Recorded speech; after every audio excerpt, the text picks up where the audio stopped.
sarees పట్టు సంబరాలు. Win 5-gram gold coin, 3 winners every week on purchase of 10,000 rupees.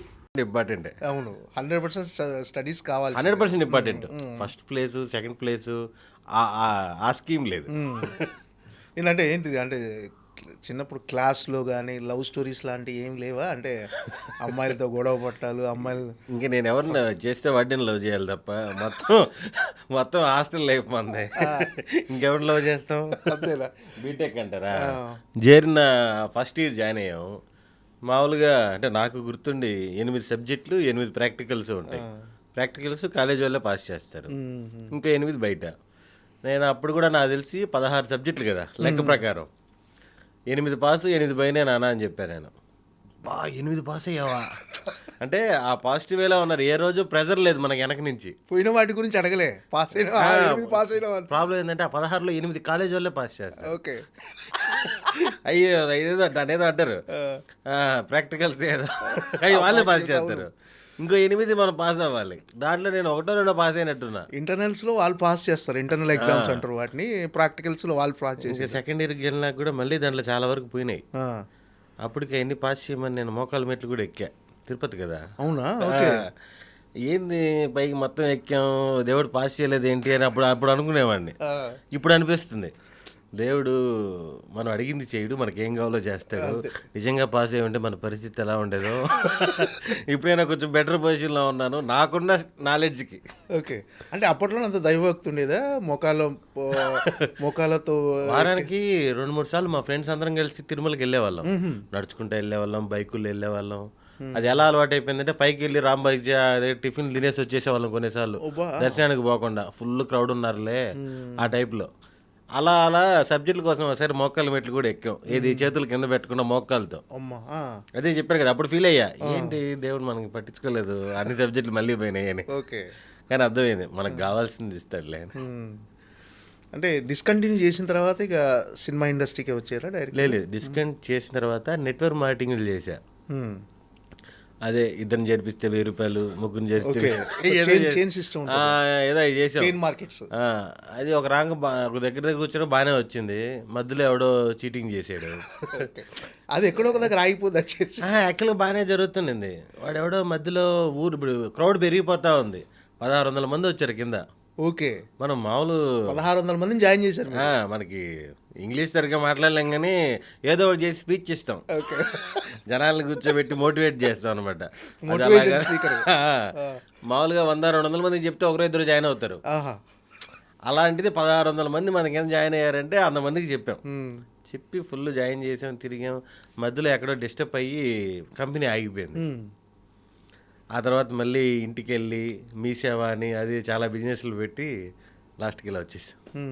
అంటే ఏంటి మన నాన్న బిజినెస్ చూసుకోవచ్చు కదా, ఎందుకు ఆ బిజినెస్ ఎందుకు చూసుకోలేదు? ఈ సినిమాలో హే భగవాన్ ట్రైలర్లో చెప్పినట్టుగా నాన్న బిజినెస్ చాలా హెడ్ఏక్. లారీలు మోటార్ ఫీల్డ్ ఒక్కొక్కసారి వాళ్ళకి బీపీ టెన్షన్లు చూస్తుంటాం కదా, చాలా టార్చర్ అది. అంటే అది మామూలు వాళ్ళకి సెట్ కాదు మోటార్ ఫీల్డ్. మేము అన్ని దగ్గర నుంచి చూసేవాళ్ళం. అంటే మా ఫాదర్ కూడా చిన్నప్పుడు చదువు మీదే పంపించాలని ఉండింది, ఈ బిజినెస్లో వద్దులే ఇవన్నీ లేకలేరని. అప్పటికి 10th అయిపోయినాక ఒకసారి ట్రై చేసాం మేము. వద్దు స్టడీస్ వద్దు, నేను కూడా ఇప్పటి బిజినెస్ చేసుకుంటా అంటే నన్ను మా అన్నని ఒక లోడు సిమెంట్ రాళ్ళు ఉంటాయి కదా, మాకు ఫ్యాక్టరీ ఉండేది అప్పుడు. ట్రాక్టర్ లోడ్ వీళ్ళిద్దరి చేత ఎక్కించండి అని చెప్పి నన్ను మా అన్నని ఎక్కించారు. ఓకే. 108 ఎన్నో రాళ్ళు పడతాయి ఒక ట్రక్కి.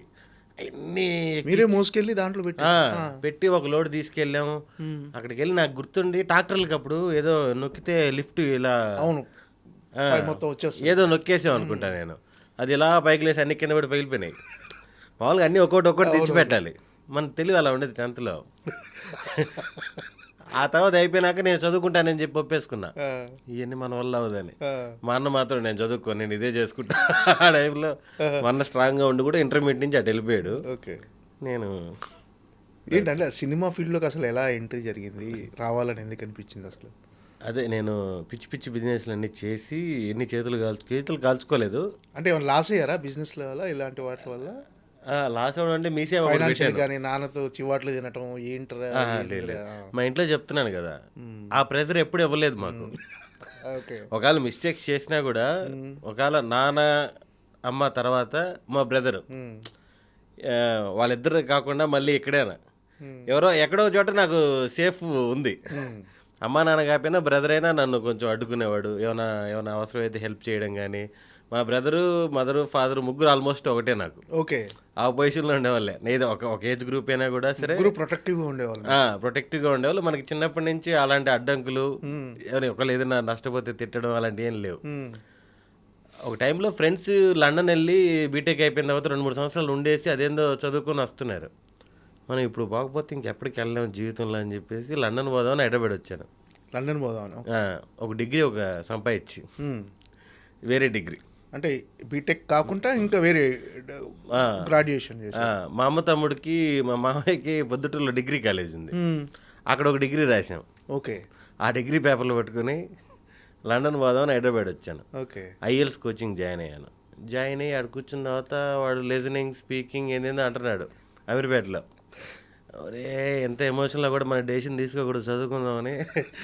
అప్పుడు ఏందేందో చదివామండి నేను. 5వ క్లాస్ తర్వాత 4 సంవత్సరాలు గొర్రెలు మేపి ఆ తర్వాత చదివి ఇతను కలెక్టర్ అయ్యాడు అలాంటి మోటివేషన్ ఇవి చదివామండి. 5 సంవత్సరాలు గొర్రెలను మేపి ఆ తర్వాత చదివి కలెక్టర్ అయ్యాడంటే మనకేం గ్యాప్ వచ్చింది పెద్దగా అని చెప్పి వచ్చి ఐఎల్స్ జాయిన్ అయ్యా. వాడు స్పీకింగ్, లిజనింగ్, రైటింగ్ ఏదేదో అంటున్నాడు, అర్థం కావట్లేదు, అనవసరంగా జాయిన్ అయ్యాం మనం అనుకుంటున్నా. ఫీజు అడిగితే 10,800 9,700 చెప్పాడు ఎగ్జామ్ ఫీజు. నా కెరియర్లో, నా జీవితంలో 500 కంటే ఎప్పుడు ఎక్కువ కట్టలేను నేను ఎగ్జామ్ ఫీజు. ఎవడు కట్టడు కదా. ఇంత కట్టడం దేనికైనా ఆలోచిస్తుంటే శ్రీకాంత్ రెడ్డి అని ఆదికేశవ్ డైరెక్టరు, ఓకే, నా షార్ట్ ఫిల్మ్స్ అన్నిటికీ డైరెక్టరు. ఇంటర్మీడియట్ తర్వాత నుంచి ఫ్రెండ్స్ మేమందరం. వాడు డైరెక్టర్ అవ్వాలని కోర్స్ జాయిన్ అయ్యి వాడు షార్ట్ ఫిల్మ్ తీస్తూ దాంట్లో నన్ను పెట్టుకున్నాడు. అప్పుడు జరిగిన కామెడీ సిచ్యువేషన్లు అన్నిటికి వెళ్ళి ఒక కథ రాసుకొని నన్ను పెట్టి ఒక షార్ట్ ఫిల్మ్ తీసాడు. ఓకే, నేనేంటి ఏదో యూట్యూబ్లో చూసుకోవడం ఒక వీడియో ఉంటుంది కదా, అప్పుడు కొత్త కదా యూట్యూబ్, 2012 ఆ టైంలో కొత్త అంటే షార్ట్ ఫిల్మ్స్ ఇవన్నీ.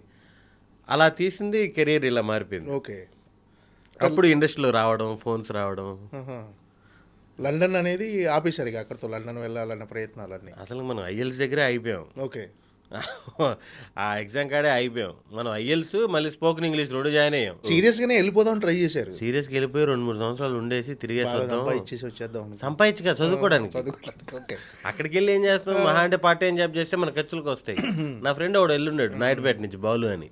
వాడు వెళ్ళాడు కదా, మనకు కూడా వెళ్ళి ఒక 2-3 సంవత్సరాలు తిరిగి వద్దాం, వాడు కూడా ఉన్నాడని చెప్పి అదేదో స్పోకెన్ ఇంగ్లీష్ ఒక గంట, ఐఎల్స్ ఒక 45 minutes రోజు ఆ కోచింగ్ వెళ్ళామండి. వీడు షార్ట్ ఫిల్మ్ తీసిన తర్వాత నిదానంగా మనకి గుర్తింపు స్టార్ట్ అయింది. ఇంతకుముందు గణపతి కాంప్లెక్స్కి వెళ్ళామండి రోజు టీ తాగి. అప్పుడప్పుడు సినిమాల్లో కానిస్టేబుల్ క్యారెక్టర్లు, జడ్జి క్యారెక్టర్లు వేసేవాళ్ళు కనిపించేవాళ్ళు. కొంచెం ఇంట్రెస్టింగ్గా రోజు వెళ్ళేవాళ్ళం. అక్కడ షార్ట్ ఫిల్మ్ రిలీజ్ అయిన ఒక 1 week తర్వాత నన్ను గుర్తుపట్టడం స్టార్ట్ అయింది. అప్పుడే ట్రెండ్ కదా ఈ షార్ట్ ఫిల్మ్స్. అలా అలా అలా చిన్న చిన్న అవకాశాలు రావడం, ఇంకో 3 షార్ట్ ఫిల్మ్స్ చేయడం, అలా అనుకోకుండా సినిమాల్లోకి వచ్చేసి. ఓకే, అంటే ఇంట్లో సపోర్ట్ చేశారా ఇట్లా వెళ్ళిపోతున్నాను నేను సినిమాల్లోకి, నేను ట్రై చేస్తానంటే? అంటే వాళ్ళు భయపడ్డారు, మా బ్రదర్ కానీ మదరు, ఫాదర్ అందరూ భయపడ్డారు.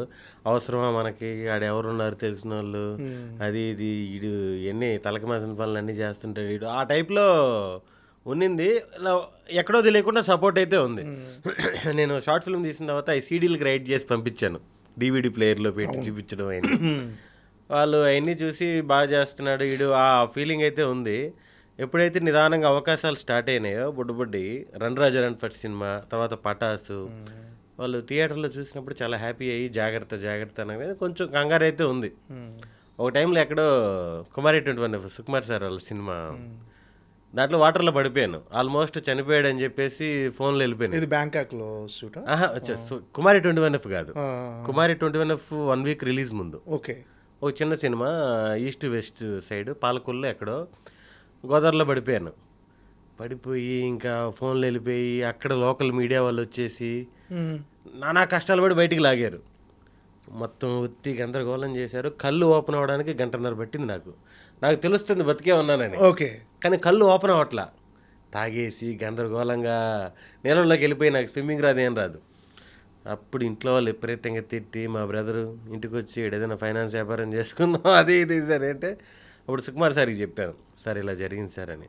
ఒరే అనవసరంగా కుమారి 21F నీకు అంకితం చేయాల్సి వచ్చేది కదరా అని సార్కి జరిగిన ఇన్సిడెంట్ చెప్పారు ఆర్యా టైంలో. అవును, ఆయన కూడా అలాగే పడిపోయారు.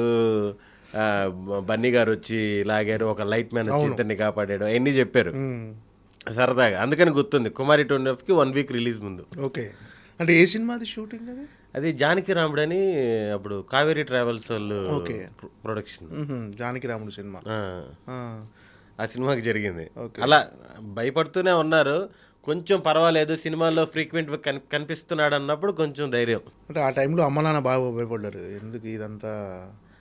భయం అయితే ఉంటుంది కదా. మా బ్రదర్ కూడా వీళ్ళందరూ కూడా వద్దు ఇంటికి వచ్చి వ్యాపారం మాకు ఎట్టో వ్యాపారాలు కామనే కదా. అంటే సినిమాలో ఇలాంటి, అంటే అది షూటింగ్లో కదా, షూటింగ్లో భాగంగా పడిపోయారు అంతేనా మీరు? షూటింగ్లో భాగంగా పడిపోయా. అప్పుడు ఏదో చిన్న చిన్న ప్రాబ్లం, 62 కాల్ షీట్ అయితే వీళ్ళు మధ్యాహ్నం నుంచే చేసేద్దాం, టీం తక్కువ మందిని తీసుకెళ్ళి అదేదో దాంట్లో జరిగింది. అలా 1 by 1 అదొకటి. నేను ఇండస్ట్రీకి వచ్చిన కొత్తలో హీరో ఉదయ్ కిరణ్ గారి ఇన్సిడెంట్ జరగడం, కొంచెం ఎక్కడో తెలియకుండా ఇండస్ట్రీలో స్ట్రగుల్ అవుతారేమో, చెప్పుకోలేరేమో, ఆ దాంట్లో అవకాశాలు రాకపోతే అలా భయపడేవాళ్ళు, సెక్యూర్డ్గా ఫీల్ అయిపోయి.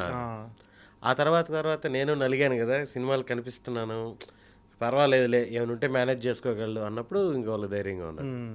రన్ రాజా రన్లో ఫస్ట్ అవకాశం ఎలా వచ్చింది అసలు?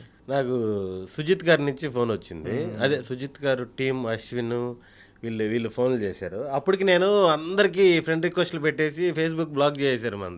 అంతమందికి ఒకేసారి పెట్టకూడదని మనకు తెలియదు కదా. సినిమా ఇండస్ట్రీ అంటే అందరు రిక్వెస్ట్లు పెట్టేసేవాళ్ళు.